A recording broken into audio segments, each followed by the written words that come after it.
ready to renovate my kitchen in my Bondi home, I went directly to Freedom Kitchens. I've seen a lot of their work on my many years on the block, and I've also had them do a few of my kitchens, so I was very confident that Freedom Kitchens could carry out my vision.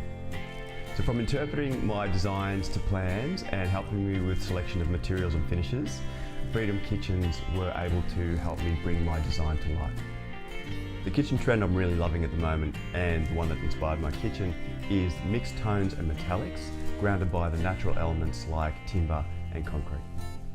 You can make a neutral palette so much more interesting by incorporating textures, and a pop of metallic really dials up the interest. Just make sure it's all perfectly balanced.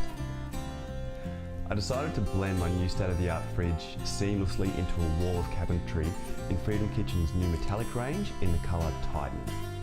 It's a beautiful anthracite metallic colour with a subtle but stunning sheen, and I love the results. I balanced an offset metallic wall with upper run cabinets in Iceland white from Freedom Kitchens. Then on the base cabinets I brought in a timber finish to add some natural warmth. This surface looks and feels like real timber and lends a Scandi feel, and the anthracite handles tie in the colour and texture of the metallic wall perfectly. For the bench top, I chose Caesarstone's new Cloudburst concrete, which is right on trend.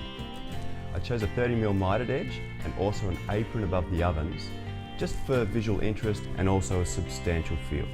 Stone splashbacks are absolutely on trend, so I chose to continue the sophistication by again using Cloudburst concrete along the bench top, continued up the splashback.